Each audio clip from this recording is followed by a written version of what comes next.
Curiosidades del mundo antiguo.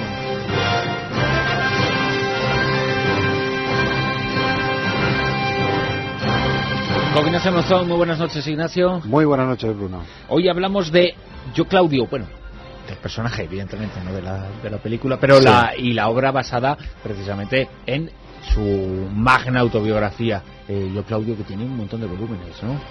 Sí, la verdad es que es un personaje, yo creo que casi todos los Césares se merecerían una serie, por lo peculiares, no por lo buenos, pero sí por lo peculiares que fueron. Pero desde luego que Robert Graves, yo creo que se cubrió de gloria cuando escribió esas novelas sobre Claudio. Y la BBC fueron? Dos. No, él escribió dos, Yo Claudio y Claudio el Dios y su esposa Mesalina. Más tarde sería Jack Pullman el que adaptó ese guión para la BBC, que es que se merece todos los premios habidos y por haber. Yo creo que casi todos y los tuvo también, ganó muchas cosas y mucho reconocimiento. Más aún, yo creo que además es una serie que ha envejecido muy bien. Fue el último de los emperadores nacidos fuera del territorio romano o fuera de Roma. No, fue el primero realmente. El primero de los que nació fuera de Roma. Es un pequeño guiño, es decir, siempre se dice que el primero que nació fuera de Roma, o fuera de Italia más bien, fue Trajano, y además marca la pauta. Ya a partir de ese momento van a ser muchos los que nazcan fuera de allí. Es verdad, Claudio nace en Lugdunum, en Lyon, en las Galias, pero sus padres eran romanos, él era de origen romano, es decir, realmente nace ahí porque a su padre le han destinado en el frente y bueno, le acompaña a su madre, digamos cosas del directo podríamos decirlo, pero él es romano. Lo que pasa es que queda ese pequeño guiño, ese guiño que él mismo recordó, porque se han conservado algunas legislaciones sobre esa ciudad de Lyon que él recordó con mucho cariño como su ciudad natal. ¿Cómo logró su fama? Entre otras muchas, de gran orador, de gran expositor de ideas, siendo tartamudo. Es una auténtica contradicción, sobre todo porque en el mundo antiguo esa serie de defectos no se perdonaban. Normalmente se dice que ahora vivimos en un mundo muy superficial, donde cuando un político da un discurso tiene que ser perfecto, y si mueve las manos, no mueve la cabeza, etcétera. Pero es que aquí pasaba exactamente lo mismo. Todos se fijaban cuando uno daba un discurso público, aunque fuese un panegírico. Sin embargo, Suetonio, por ejemplo, nos transcribe una serie de cartas de Augusto, donde Augusto, sabiendo que es tartamudo, es cojo, es decir, tiene toda una serie de defectos y de clichés por tener esos defectos, sin embargo, hablando tan mal, se hace entender muy bien. Pues seguramente porque tenía una inteligencia bastante fuera de lo común. La inteligencia de Claudio le lleva a convertirse en un personaje que se caracterizó por muchas cosas y no precisamente por ese aspecto físico que no le hacía precisamente dotado por los dioses. Así que los romanos veían otras cosas en él, ¿no? Sí, porque además de tartamudo, cojo. Era cojo, parece que su nariz goteaba bastante, tenía una serie de temblores. Vamos, bueno, un Cristo. Sí, un ecceomo, digamos. Y además los griegos y los romanos son muy dados a la mofa, a la chirigota.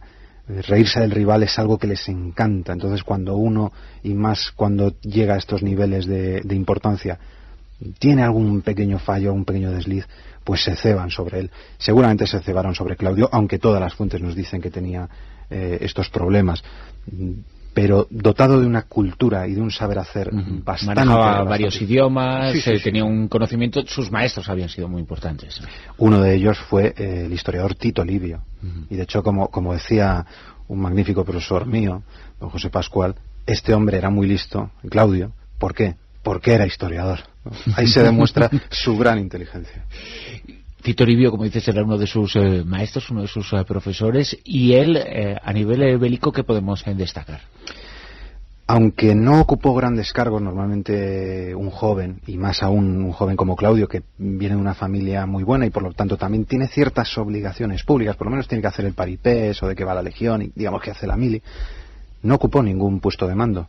Sin embargo, cuando él llega al poder, algunos territorios sí son anexionados al imperio. En Oriente, por ejemplo, la zona de Mauritania, el antiguo reino de Mauritania, que correspondía con el norte de Marruecos y el norte de la actual Argelia, se anexiona al imperio, con lo cual prácticamente ya toda la costa mediterránea, el 100%, ya es territorio romano.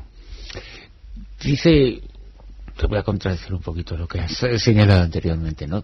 Dice un dicho muy malvado, ¿no? Que la historia está formada, en primer lugar, por aquellos hechos llenos de sufrimiento que protagonizan los hombres, y segundo, por aquello que luego los historiadores se encargan de ocultar sobre esos hechos llenos de sufrimiento. Él lo hizo un poquito también, ¿no? Es que no lo sabemos porque el problema está en que él escribe toda una serie de obras, una historia de Cartago, Roma, una historia de Roma, que además habría sido muy valiosa porque, aunque se supone que se salta las guerras civiles, evidentemente tuvo que manejar mucha información. Una historia de los etruscos, él seguramente fue una de las últimas personas sobre la faz de la Tierra que sabía leer etrusco. Pero es que se nos han perdido. Entonces, claro, no sabemos de qué parte estaba. Pero las 40 y tantas guerras civiles que ocupaban él, que tuvieron lugar en el tiempo durante el que escribió esos volúmenes, esa historia de Roma, bueno, pues las ocultó un poquito, esos 42 años con guerras civiles. De esos 42 volúmenes, dices, sí.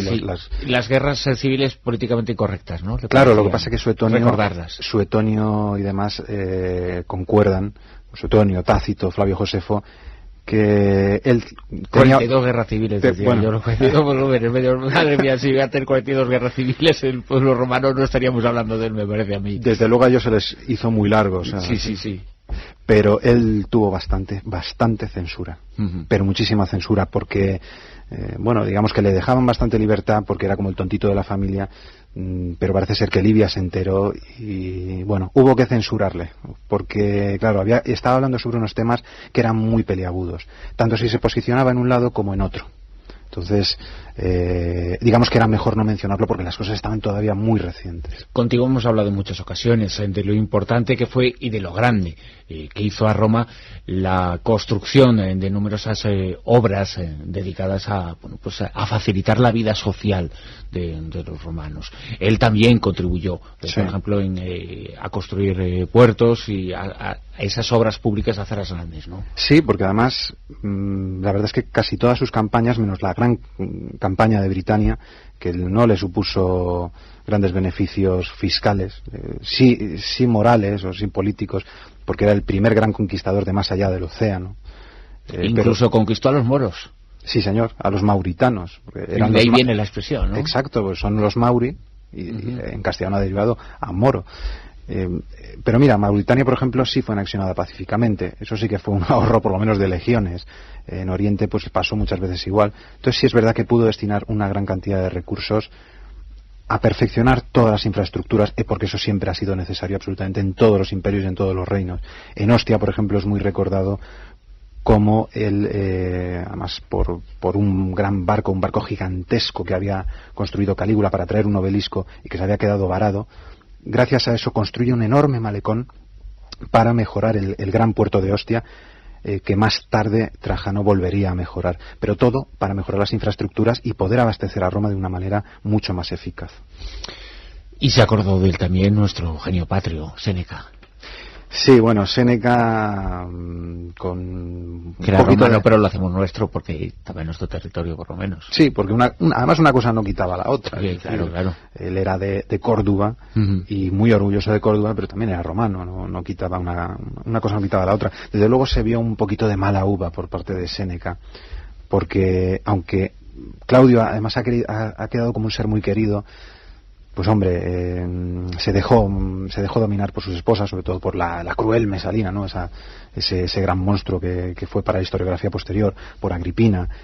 Puso el Estado en manos de Libertos, que realmente fue una medida administrativa muy acertada, pero tuvo una serie de medidas que escandalizaron un poquito a la gente. Entonces Séneca, en uno de esos arranques geniales, pero mordaces, hirientes, yo creo que le habría demandado Claudio, le habría matado directamente, le habría mandado a la Guardia Pretoriana, pero Séneca escribió un libro fantástico que fue la Apocoloquintosis Divi Claudii, es decir, la transformación del divino Claudio en calabaza.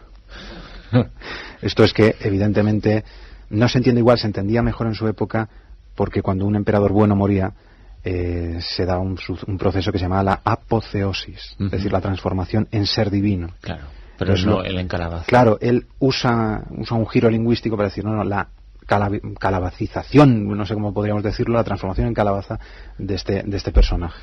Bueno, Qué personaje, desde todo luego, un personaje. De todas formas.